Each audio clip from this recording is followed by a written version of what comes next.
Hi friends, എല്ലാവർക്കും നമസ്കാരം. ഇന്നേക്ക് நம்ம சேனலில் சப்பாத்தியோ புட்டோ அப்பமோ இடியப்பமோ அதேமாதிரி தோசையோ இட்லியோ எதுவும் இருக்கட்டும், எல்லாத்திൻ്റെ கூடயும் நல்ல செம்ம காம்பினேஷன் ஆகிற ஒரு முட்டை ரோஸ்ட்டிൻ്റെ ரெசிபி தான் பார்க்க போகிறோம். சாதாரணமாக நம்ம செய்கிறதுல நின்று வித்தியாசமாய் தான் இந்த முட்டை ரோஸ்ட்டு தயார் பண்ண போகிறது. நல்ல டேஸ்ட்டாக இருக்கும்.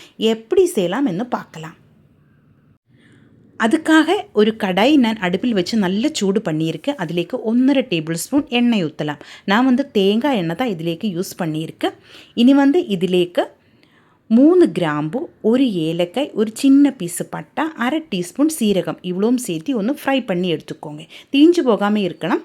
லோ ஃப்ளேமில் வச்சு இது ஒன்று ஃப்ரை ஆக்கி எடுத்துக்கோங்க. அதுக்கப்புறமா நமக்கு ஒரு மீடியம் சைஸில் பெரிய வெங்காயம் பொடியாய் நறுக்கி எடுத்தது இதிலேக்கு சேர்க்கலாம். இந்த மாதிரி பொடியாக நறுக்கி எடுக்கும்போது நம்ம கிரேவி நல்ல திக்காயிட்டு கிடைக்கும். அதுக்காக தான் கொஞ்சம் கருவேப்பிலை நான் சேர்த்திருக்கு. அதே மாதிரி 3 பச்சை மிளகாய் இதே மாதிரி தான் நம்ம கட் பண்ணி இதிலேக்கு சேர்க்கணும். உப்பு தேவையானது போட்டு நமக்கு நல்லா வணக்கி எடுக்கலாம். இதனோட கலரும் நல்லா மாறி வரணும். இது ஓரளவுக்கு வணங்கி வரும்போது நமக்கு இதிலேக்கு 1 டீஸ்பூன் இஞ்சி பூண்டு பேஸ்ட்டு சேர்க்கலாம். அதையும் சேர்த்து நல்லா வணக்கி எடுத்துக்கோங்க. இதனுடைய எல்லாம் பச்சை வாசம் போகணும். அப்போது தான் நம்ம ரோஸ்ட்டுக்கு நல்ல டேஸ்ட்டாக இருக்கும். இப்போ நல்லா வணங்கி வந்துட்டே இருக்குது. இனி இதிலேக்கு நமக்கு தேவையான மசாலாக்கள் சேர்க்கலாம். நல்ல கலரும் மாறி வந்த வெங்காயத்திலேக்கு 1.5 டீஸ்பூன் சில்லி பவுடர் சேர்க்கலாம். நம்ம வரமிளகாத்தூள், இது காஷ்மீரி சில்லி பவுடர் தான் நான் சேர்த்திருக்கு. கூட 1 டீஸ்பூன் கொத்தமல்லி தூள் சேர்க்கலாம். அதே மாதிரி 1/4 டீஸ்பூன் மஞ்சள் தூள் சேர்க்கலாம். பின்னாடி 1 டீஸ்பூன் மிளகு தூள் சேர்க்கலாம். கூட 1/4 டீஸ்பூன் கரம் மசாலா தூளும் 1/2 டீஸ்பூன் சோம்பு தூளும் சேர்த்து நல்லா வணக்கி எடுத்துக்கோங்க.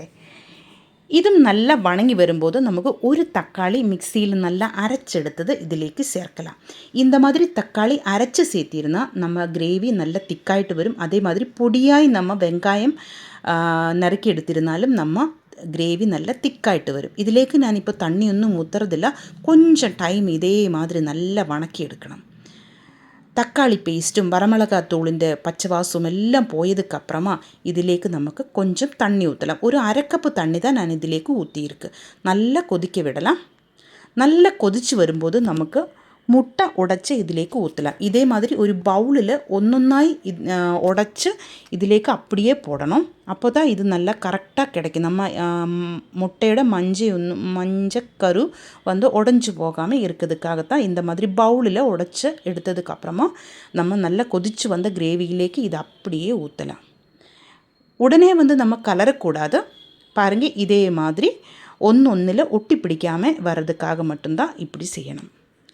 இனி லோ ஃப்ளேமில் வச்சு 10 நிமிஷம் நமக்கு இது நல்லா கொதிக்க வச்சு எடுக்கலாம். அப்போது நம்ம முட்டை நல்லா கரெக்டாக வெந்து வரும். இதே மாதிரி கிரேவி நம்ம முட்டைக்கு மேலே நம்ம ஊற்றியதுக்கப்புறமா மறுபடியும் ஒரு 2 நிமிஷம் கூட நமக்கு மூடி வச்சு வேக வச்சு எடுக்கலாம். இந்த மாதிரி நல்லா வற்றிச்சு எடுத்துக்கோங்க. நம்ம கிரேவியெல்லாம் நல்லா வற்றி பாருங்கள், நல்லா கொதித்து வந்துடுச்சு. முட்டையெல்லாம் நல்லா கரெக்டாக வெந்து வந்துடுச்சு. இப்படி தான் இருக்கணும். நல்லா கலர் விடக்கூடாது. முட்டை உடைஞ்சு போகக்கூடாது.